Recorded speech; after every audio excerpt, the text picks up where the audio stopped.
ఓం శాంతి 3/8/2026 సాకార ఈశ్వరీయ మధుర మహావాక్యాలు. మధురమైన పిల్లలారా, మీరు సత్యమైన రాజర్షులు.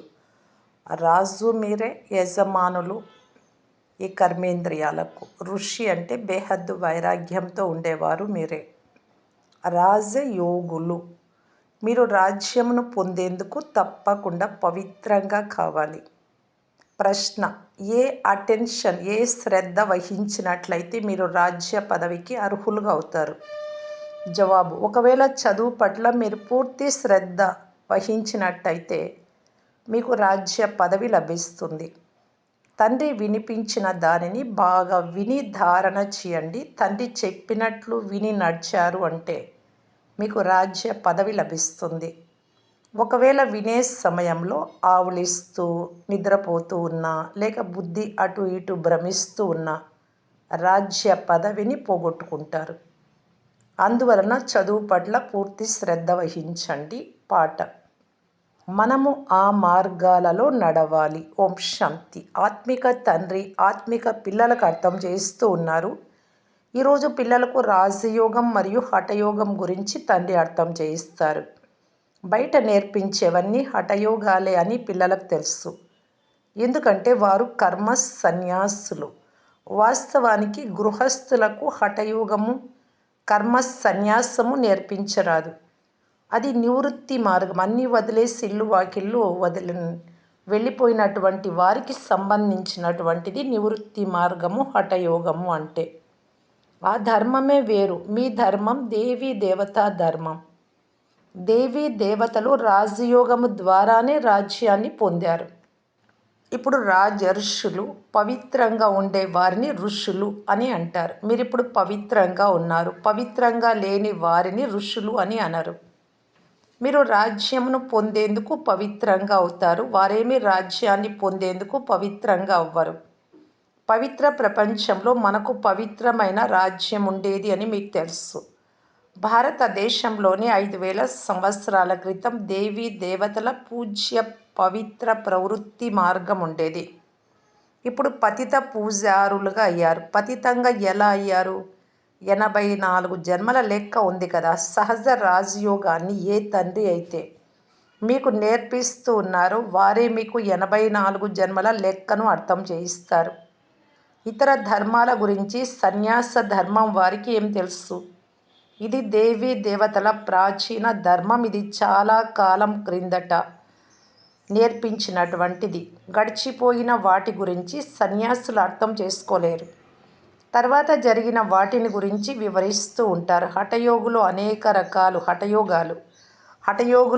రకాలు ఉన్నాయి. హఠయోగం నేర్పించేవారు కూడా అనేక రకాల వారు ఉన్నారు అని మీకు తెలుసు. ద్వాపర యుగంలో భక్తి మార్గము జతలో హఠయోగాలు ప్రారంభమవుతాయి. ఇప్పుడు ఇది మీది రాజయోగము. జన్మల నుండి హఠయోగాన్ని నేర్చుకుంటూ వచ్చారు. రాజయోగాన్ని మీరు ఈ ఒక్క జన్మలోనే నేర్చుకుంటూ ఉన్నారు తండ్రి ద్వారా. వారు జన్మలు పునర్జన్మలను పొంది హఠయోగాన్ని నేర్చుకుంటూ ఉండాల్సిందే. మీరు రాజయోగాన్ని నేర్చుకునేందుకు పునర్జన్మలు తీసుకోవాల్సిన అవసరం లేదు. ఈ రాజయోగాన్ని మీరు కేవలం సంగమ యుగంలోనే నేర్చుకుంటారు. రాజ్యం లభించింది, స్వర్గం వచ్చేసింది అంటే మిగిలిన ధర్మాలన్నీ సమాప్తమైపోతాయి. మీరు రాజర్షులు అనగా బేహద్దు వైరాగ్యంతో ఉండేవారు, పవిత్రులు. రాధాకృష్ణులు పవిత్రంగా ఉంటారు కదా. కృష్ణుణ్ణి మహాత్మ అని కూడా అంటారు. మహాత్ములు పవిత్రంగా ఉంటారు. మీరు కూడా ఇప్పుడు మహాత్ములు లేక రాజర్షులు. మహాత్మ అనగా పవిత్రమైన మహానాత్మ. ఈ విషయాలు ఏ శాస్త్రాలలోనూ లేవు. తర్వాత శాస్త్రాలు ద్వాపర యుగం నుండి తయారయ్యాయి. కథలలాగా కూర్చొని వ్రాస్తారు. ఏది గడిచిపోయిందో దానిని నాటకంలాగా తయారు చేస్తారు. అందులో సత్యమేమీ లేదు. తండ్రి ఇప్పుడు పిల్లలను ప్రాక్టికల్గా చదివిస్తూ ఉన్నారు. తర్వాత వీరి చరిత్రను తయారు చేస్తారు. యాదవులు, కౌరవులు, పాండవులు ఉండేవారు. వారు తప్పకుండా సంగమ యుగంలోనే ఉండి ఉంటారు. వారు కూర్చొని సంగమ యుగపు చరిత్రను తయారు చేశారు. పండుగలన్నీ సంగమయుగానికి చెందినవే. రక్షాబంధన పర్వదినం కూడా పవిత్రత గురించి అయింది. ఆ తర్వాత వాటి స్మృతి చిహ్నం కొనసాగుతుంది. ఇక్కడ తండ్రి అందరి చేత పవిత్రంగా అవుతాము అని ప్రతిజ్ఞ చేయిస్తారు. సిక్కు ధర్మస్థులు చేతికి కడియాన్ని ధరిస్తారు. అది కూడా పవిత్రతకే గుర్తు. హిందువులు యజ్ఞోపవీతం జంధ్యమును ధరిస్తారు. అది కూడా పవిత్రతకు గుర్తే కానీ పవిత్రంగా ఉండరు. రాఖీ కడతారు కానీ దాని అర్థం వారికి తెలియదు. ఇంతకుముందు బ్రాహ్మణులే రాఖీ కట్టేవారు. ఇప్పుడు సోదరి సోదరుడికి రాఖీ కడుతుంది. అతడు ఆమె ఖర్చు కొరకు డబ్బులు ఇస్తారు. ఇదంతా ఇప్పుడు ఫ్యాషన్ అయింది. వాస్తవానికి ఇది పవిత్రత విషయం. కామ మహాశత్రువు అని తండ్రి పిల్లలతో అంటారు. ఆ బ్రాహ్మణులేమి ఇలా అర్థం చేయించారు. ఇప్పుడు అనంతమైన తండ్రి చెప్తూ ఉన్నారు, పిల్లలారా మీరు పవిత్రంగా ఉంటాము అని, వికారాలలోకి ఎప్పుడు వెళ్ళము అని ప్రతిజ్ఞ చేయండి. వచ్చి పతితులైన మమ్ములను పావనంగా చేయండి అని మీరు నన్ను పిలుస్తారు. సత్య త్రేతాయుగాలలో ఇలా ఎవ్వరూ పిలువరు. అది రామరాజ్యం, ఇది రావణ రాజ్యం. రామరాజ్యంలో పంచ వికారాలు ఉండవు. యథా రాజారాణి తథా ప్రజ. మనము తండ్రి నుండి స్వర్గరాజ్య చక్రవర్తి పదవిని తీసుకుంటున్నాము అని ఇప్పుడు పిల్లలైనా మీకు తెలుసు. ఈ నరకం నుండి తప్పకుండా వెళ్ళిపోవాలి. పావనంగా తయారు చేసి స్వర్గానికి తీసుకెళ్లేందుకే తండ్రి వచ్చారు. అటువంటప్పుడు మీరు పావనంగా ఎందుకు అవ్వరాదు? వారి హఠయోగాలు అనేక రకాలుగా ఉంటాయి. హఠయోగాలలో ఎన్ని వెరైటీలు ఉంటాయో జైపూర్ మ్యూజియంలో వెళ్ళి చూడండి. వాటి ద్వారా ఏమీ లభించదు. మెట్లు క్రిందకు దిగజారుతూనే వెళ్తారు. తండ్రి ఇలా వివరిస్తారు. భారతదేశం పతితంగా అయినప్పుడు, రావణ రాజ్యం ప్రారంభమైనప్పుడు భూమి కంపించి బంగారు మేడలు మొదలైనవన్నీ భూమిలోకి వెళ్ళిపోతాయి. మేడలు మొదలైన వాటిని ఎవ్వరూ దాచుకోలేదు. వారు కేవలం మందిరాలను దోచుకుంటారు. ఆభరణాలు, బంగారము మొదలైన వాటిని కొన్నింటిని దోచుకుపోయారు. క్రిస్టియన్స్, ముస్లిమ్స్ రాజ్యం చేసినప్పుడు మీకే అందరికంటే ఆభరణాలను గురించి ఆసక్తి ఎక్కువగా ఉంటుంది. మీరు స్వర్గంలోకి రావడంతోనే ఆభరణాలు మొదలైనవి ధరిస్తారు, రాజ్య పరిపాలన చేస్తారు. ఇతర ధర్మాల వారు వచ్చిన వెంటనే రాజ్యం చెయ్యరు. మీరు అనంతమైన తండ్రి నుండి స్వర్గరాజ్య భాగ్య వారసత్వాన్ని తీసుకుంటారు. ఈ విషయాలన్నింటినీ తండ్రి కూర్చొని వివరిస్తారే కానీ గీతనేమీ చదివి వినిపించరు. గీతలో వ్రాసినవన్నీ నేను చెప్పినవి కాదు. మనుష్యులు తర్వాత కూర్చొని నా మహావాక్యాలను శాస్త్రాలుగా వ్రాశారు. నేను మీకు ఏదైతే సంగం యుగంలో వినిపించానో దానిని మీరు మాత్రమే విన్నారు. విని వెళ్ళి రాజ్య పరిపాలన చేశారు. స్వర్గంలో జ్ఞానం ఉండదు. ఇక్కడ తండ్రి టీచరు కూర్చొని శిక్షణనిస్తూ ఉన్నారు. తండ్రి హిందీలోనే వినిపిస్తారు. ఇక్కడ అందరూ హిందీ హిందీ అంటూ ఉంటారు కదా, ఇదే వారి భాష. వాస్తవానికి ప్రాచీన భాష సంస్కృతం కాదు, హిందీయే. సంస్కృతం శంకరాచార్యుడి తర్వాత వెలువడింది. ఎవరు వస్తారో వారు తమ భాషను నడిపిస్తారు. తండ్రి గీతను సంస్కృతంలో వినిపించలేదు. గురు నానక్కు సంబంధించి వారి గ్రంథం వేరుగా ఉంది. అతడు సిక్కు ధర్మ స్థాపన చేశాడు. అతడిని కూడా అవతారమని భావిస్తారు. ఆ ధర్మంలో రాజులు కూడా ఉంటారు కానీ సన్యాసులకు రాజ్యం లేదు. బుద్ధుడు, క్రీస్తు మొదలైన వారు మొదట గృహస్థాత్మలుగా ఉండేవారు అని తండ్రి అర్థం చేయించారు. గృహస్థులైన పతిత ఆత్మలు ధర్మస్థాపన చేయలేరు. వారిలో పరంధామం నుండి డైరెక్ట్గా పవిత్రాత్మ ప్రవేశించి ధర్మస్థాపన చేస్తుంది. ఇతర ధర్మాలు అనేక రకాలుగా ఉన్నాయి. వారు వచ్చి తమ తమ చిన్న చిన్న మఠాలు, మార్గాలు, సంప్రదాయాలు, ధార్మిక సంస్థలను స్థాపన చేశారు. కల్పవృక్షంలో కూడా చూపించారు కదా. కనుక హఠయోగం, రాజయోగాలలో చాలా తేడా ఉంది. ఈ విషయాలు బాగా అర్థం చేసుకోవాల్సినటువంటివి. ఎవరికి అర్థం కావో వారు తూగుతూ ఉంటారు, లేదా అవలిస్తూ ఉంటారు, లేదా అటు ఇటు చూస్తూ ఉంటారు. ఇక్కడ మీకు ఖజానా లభిస్తోంది. ఇది చాలా గొప్ప సంపాదన. మీరు రత్నాలతో జోలెను నింపుకుంటారు కనుక ఇక్కడ కళ్ళు తెరిచి వినాల్సి ఉంటుంది శ్రద్ధగా. నిద్రపోతూ ఉన్నా, బుద్ధి భ్రమిస్తూ ఉన్నా వారు రాజధానిని పొందలేరు. మీరు రాజర్షులు రాజ్యమును పొందేవారు తండ్రి రాజధానిని స్థాపన చేస్తూ ఉన్నారు. శ్రీకృష్ణుడు స్థాపన చేయడు. కృష్ణుడు తండ్రి నుండి వారసత్వాన్ని ఇప్పుడు తీసుకుంటాడు. ఇప్పుడు మీ తండ్రి నిరాకారుడు. వారి ద్వారా విశ్వరాజ్య భాగ్యం అనే వారసత్వాన్ని మీరు తీసుకుంటూ ఉన్నారు. మీరు ఎంతో షావుకారులుగా అవుతారు. ఒక్క తండ్రియే వచ్చి ఇక్కడ రాజయోగాన్ని నేర్పిస్తారు. అందువలన తిరగండి, తినండి, త్రాగండి, ఏమైనా చేయండి, కానీ కేవలము తండ్రిని స్మృతి చేస్తూ ఉండండి. ధనవంతులు తప్పకుండా బాగా తింటారు. వారు వారి సంపాదన ఫలాన్ని తింటారు. రొట్టె లభించని లేక మాల్పువ అంటే అరిసె లాంటి ఒక తీపి పదార్థం లభించని ఏది తిన్నా తండ్రిని స్మృతి చేయండి. డబ్బంతా ఎవరి కొరకు? తండ్రి దేనిని వద్దు అన్నారు. కేవలము తండ్రితో యోగాన్ని జోడించండి. ఈ రాజధానిని స్థాపన చేయడంలో ఏమాత్రం ఖర్చు లేదు. యుద్ధం మొదలైన వాటిలో ఎంతో ఖర్చు అవుతుంది. విమానాలకు చాలా ఖర్చు అవుతుంది. అవి కూలిపోతే ఒక్కసారిగా మరణిస్తారు. ఎంత నష్టం వాటిల్లుతుంది. అందువలన తండ్రి అంటున్నారు, నడుస్తూ తిరుగుతూ తండ్రిని స్మృతి చెయ్యండి. 1. 2, స్వదర్శన చక్రాన్ని బుద్ధిలో త్రిప్పుతూ ఉండండి. మనం 84 జన్మలు పూర్తి చేశాము. ఇప్పుడు వతనానికి వెళ్ళాలి. ఇంటికి వెళ్ళి తిరిగి వచ్చి రాజ్యం చేయాలి. మీరు నటులు కదా.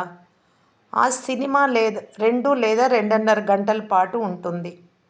ఈ అనంతమైన నాటకం 5000 సంవత్సరాల పాటు నడుస్తుంది. దీనిని గురించి మనుషులు మాత్రమే తెలుసుకోగలరు. ఈ ప్రపంచం ముళ్ళ అడవి. కామ వికారానిదే అన్నింటికంటే పెద్ద ముళ్ళు. అది ఆది మధ్య అంత్యాలు దుఃఖంనిస్తుంది. 2వ నంబర్ ముళ్ళు క్రోధము. దీని లక్షణాలు మహాభారత యుద్ధంలో చూడండి. ఏ విషయంలోనైనా కోపం వచ్చింది అంటే బాంబులు విసరడం ప్రారంభిస్తారు. ఇప్పుడైతే ఎలాంటి బాంబులు తయారు చేశారు అంటే ఇక ఆ విషయమే అడగకండి. సత్యుగంలో యుద్ధాలు ఏవీ జరగవు. సంగం యుగంలోని మహాభారత యుద్ధాన్ని చూపించారు. ఇతర ఏ శాస్త్రాలలోనూ యుద్ధ విషయాలు లేవు. అక్కడ మీరు విశ్వానికి అంతటికీ అధికారులుగా ఉంటారు.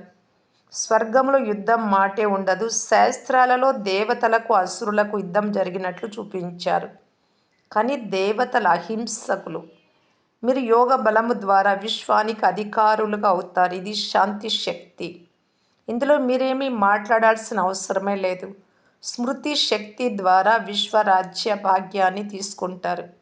ఎంత భేదం ఉందో చూడండి. విజ్ఞాన శక్తితో వినాశనం జరుగుతుంది. అదే విజ్ఞాన శాస్త్రం ద్వారా సత్యుగంలో సుఖాన్ని పొందుతారు. విజ్ఞాన శాస్త్రం ద్వారా ఏ ఆవిష్కారం జరుగుతుందో ఇన్వెన్షన్, అది సుఖం కొరకే. వారు కూడా వచ్చి కొంత జ్ఞానాన్ని పొందుతారు. ప్రదర్శిని చూసేందుకు అందరూ వస్తారు. ఇప్పుడు అబ్దుల్ కలాం కూడా ఈ జ్ఞానంలో ఉండరు కదా. ఆయన కూడా ముందు సైంటిస్ట్. మున్ముందు అన్ని రకాల వారు వస్తారు. మీ ఈ సైలెన్సు శక్తి ప్రసిద్ధమవుతుంది. గీత భగవానుడు ఎవరు అని మీరు ప్రశ్నిస్తారు. ఈ విధంగా ఇంకెవ్వరూ ప్రశ్నించలేరు. ఈ ప్రశ్న వ్రాసిన చోట దాని జతలో చిత్రాన్ని కూడా పెట్టండి. గీతా భగవానుడు పరంపిత పరమాత్మన లేక పూర్తి 84 జన్మలను తీసుకునే శ్రీకృష్ణుడా? పరమాత్మ పతితుల నుండి పావనంగా చేస్తారు. కృష్ణుడి ఆత్మ 84 జన్మలను తీసుకొని శ్యామ్గా నల్లగా అయిపోయింది. అతను 84 జన్మలు తీసుకున్నాడు అని, అతనికి తన జన్మలను గురించి తెలియదు అని అతనికి తండ్రి కూర్చొని అర్థం చేయిస్తారు బ్రహ్మబాబాకు.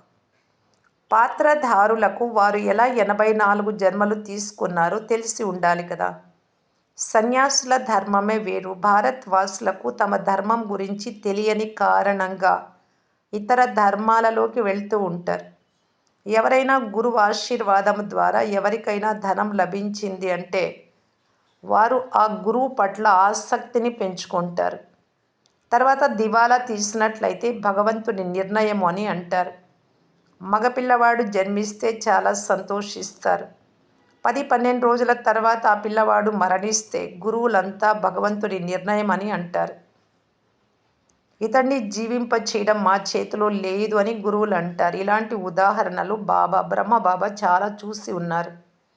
ఇలాంటివి ఎన్నో జరుగుతాయి. ఇక్కడ తండ్రి కూర్చొని మధురాతి మధురమైన పిల్లలారా పావనంగా అవ్వండి అని పిల్లలకు అర్థం చేయిస్తున్నారు.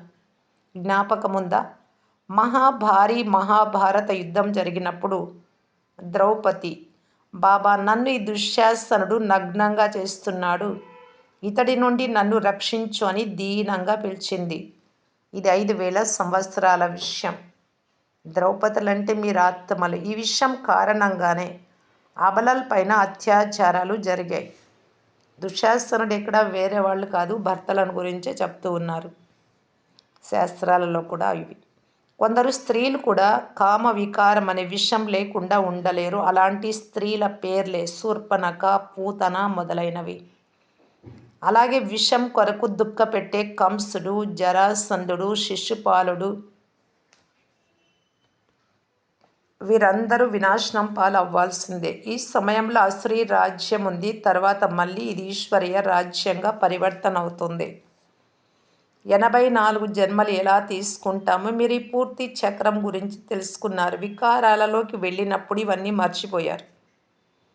వికారాలలోకి వెళ్ళే వారి ముఖమే పచ్చగా పాలిపోతుంది. మేము ఇలా ఎందుకు చేశాము అని వారు స్వయమే బాధపడతారు.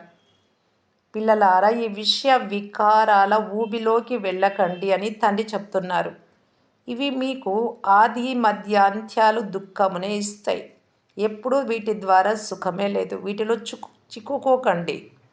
మేము వికారాలలోకి వెళ్ళము అని ప్రతిజ్ఞ చేయండి. కామం మహాశత్రువు అనేది భగవంతుడు చెప్తూ ఉండే మాట. ప్రతి చిత్రంలో మొట్టమొదట జ్ఞానసాగరులు, పతిత పావనులు, గీతా జ్ఞానదాత అయిన శివ భగవాను వాచ అని వ్రాయండి. అలా అన్నప్పుడు కృష్ణుడి పేరు తొలగిపోతుంది. గీతా భగవానుడు కూర్చొని మనకు వివరిస్తూ ఉన్నారు. ఆ జ్ఞానాన్ని మనం పొందుతూ ఉన్నాం. భగవంతుడే వచ్చి క్రొత్త ప్రపంచాన్ని స్థాపన చేస్తున్నారు. పురాతన ప్రపంచం వినాశనం జరుగుతుంది. ఇది రుద్ర జ్ఞాన యజ్ఞం కదా. రుద్ర బాబా అని అనరు. వాస్తవికమైన పేరు శివబాబా. బాంబేలో బబుల్నాథుడి మందిరం ఉంది. తుమ్మ ముళ్ళును బబుల్ అని అంటారు. బబుల్ నాథుడు అనే పేరు ఎందుకు వచ్చిందో ఎవ్వరికీ తెలియదు. ముళ్ళను పుష్పాలుగా, పూల తోటగా మార్చేవారు అనేది తెలియదు. అక్కడ శివుడి చిత్రాలే ఉన్నాయి. అయితే అనేక పేర్లను ఉంచారు. శివబాబా వచ్చి ముళ్ళ అడవిని పూల తోటగా తయారు చేస్తున్నారు. వారే మీకు తండ్రి. పేరు శివ. శివ పరమాత్మాయ నమః, బ్రాహ్మణ దేవి దేవతాయ నమః అని అంటారు. ఈ పదాలు చాలా స్పష్టంగా ఉన్నాయి. ఇప్పుడు ఆ పరంపిత పరమాత్మయే కూర్చొని బ్రహ్మ యొక్క శరీరం అనే రథము ద్వారా అర్థం చేస్తూ ఉన్నారు. లౌకిక తండ్రి కూడా తన పిల్లలకు, పిల్లలారా, కులానికి కళంకం రానివ్వకండి, ఏ చెడు పని చేయకండి అని ఎలా అర్థం చేయిస్తారో అలాగే ఈ తండ్రి కూడా పిల్లలారా ఎప్పుడు వికారాలలోకి వెళ్ళకండి అని చెప్తున్నారు. పవిత్రంగా ఇక్కడ కాకుండా స్వర్గంలో ఉన్నతమైన పదవిని పొందలేరు. మీరు చాలా ఉన్నతమైన సంపాదన చేసుకుంటూ ఉన్నారు. మిగిలిన వారంతా పోగొట్టుకుంటూ ఉన్నారు. కొందరి వద్ద లెక్కలేనంత ధనం ఉండవచ్చు. వారు గొప్ప గొప్ప మేడలు కట్టిస్తూ ఉన్నారు. లక్షల కొలది రూపాయలు ఖర్చు చేస్తారు. అదంతా సమయం వ్యర్థమేనని, అవన్నీ ఏమాత్రం పనికి రావు అని, అన్నీ వినాశనం అవుతాయని మీరు భావిస్తారు. 10-12 వేల సంవత్సరాల పాటు స్థిరంగా నిలుస్తాయని వారు అనుకుంటారు. కానీ పిల్లలైన మీరు తెలుసుకున్నారు, మృత్యువు ఎదురుగానే నిలిచి ఉంది, తలపైనే ఉంది. అతి కొద్ది సమయంలోనే భూకంపాలు మొదలైన వాటిలో అన్నీ అస్తవ్యస్తమైపోతాయి. భూకంపాలు మొదలైన వాటిలో లెక్కలేనంత మంది చనిపోతారు. ఇప్పుడు వినాశనం జరగాలి. వినాశనము, స్థాపన, ఈ రెండింటి సాక్షాత్కారాలను పిల్లలు పొంది ఉన్నారు. తర్వాత అదే దృశ్యాన్ని కళ్ళ ద్వారా చూస్తారు.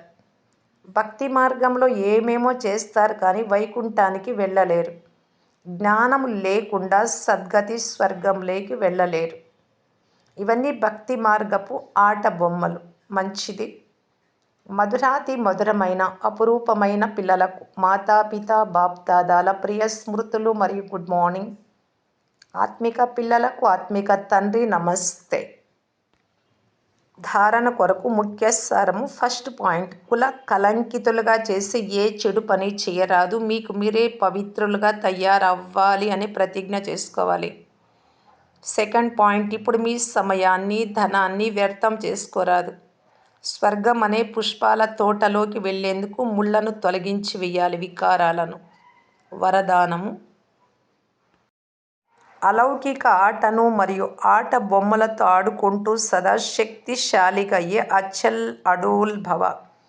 ఈ బ్రాహ్మణ అలౌకిక జీవితంలో మాయ యొక్క విఘ్నాలు రావడం కూడా ఒక ఆటనే. ఎలాగైతే శారీరక శక్తి కొరకు ఆటలు ఆడిస్తారో అలా అలౌకిక యుగంలో పరిస్థితులను ఆట వస్తువులుగా భావించి ఈ అలౌకిక ఆటను ఆడండి.